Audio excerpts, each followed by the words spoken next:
Aspect has laid the groundwork for creating a nascent shape innovation ecosystem. We have to have new business models, new ideas, and we have to leverage the insights and ideas that are coming from academia. There's just huge potential to accelerate progress. It's really thinking about how to get academics who are working in social sciences, arts, humanities to take their research, to take it out into the world and to make a difference. Saying, well, actually, I want to get my research out there. I spent a long time thinking about this problem.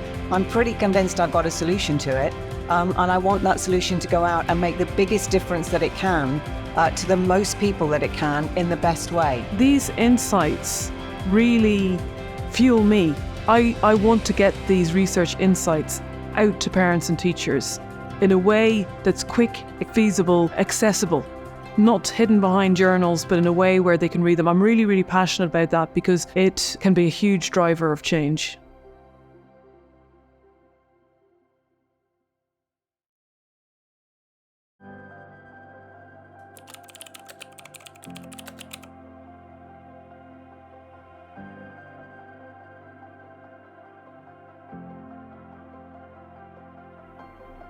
Neurodivergent children and young people, they find everyday life difficult, and that's what we want to change. I've over 25 years experience of conducting research in this area, but there's lots of other groups doing similar work. So we take what's called a co-production approach. Epic Think Learn is a great example of bringing the best academic research from across the UK to come to bear on children who need that help right now. So I've always worked directly with families and with teachers. A specific example would be that if you think about the characteristics of being impulsive or being hyperactive. So we can view those obviously as negative, or if you change the lens through which you see them, you can think about the child being really good at making quick decisions, being enthusiastic. EPIC aims to change the lens through which the child sees themselves. Firstly, we're working on strengths, so they're starting off in that positive way. But then when we go to look at areas of difficulty, it's still positive, where the parent and teacher are sitting down with the child and saying, what areas should we work on? So you're doing it in a really fun way, and really importantly, getting their insights about what would work for them. Dialogue is key to EPIC, and mostly we get the strategies from the child. So it's about working what would work from them.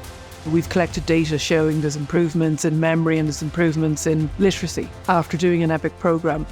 But actually, the most important data that we get is the testimonials, the qualitative data. After 8 weeks of taking part in a program, the child was empowered to articulate to the teacher, my brain is busy at the moment.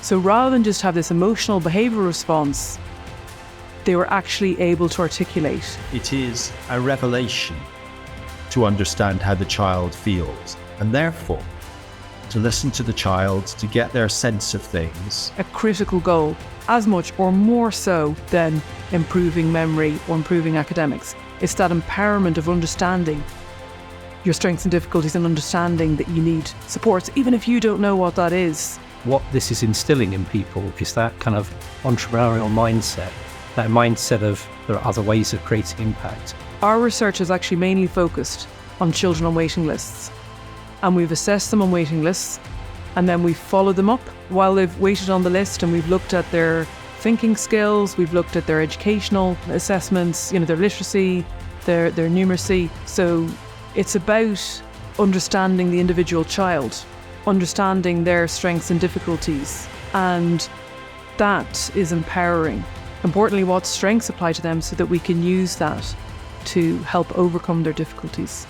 Not just achieving grades, but actually the experience of school, their occupational life. So to develop their confidence in working in a group, their confidence in talking in front of people who they might not know very well, their ability to deal with new circumstances, the ability to deal with disappointment or even failure. We adapt our resources continually.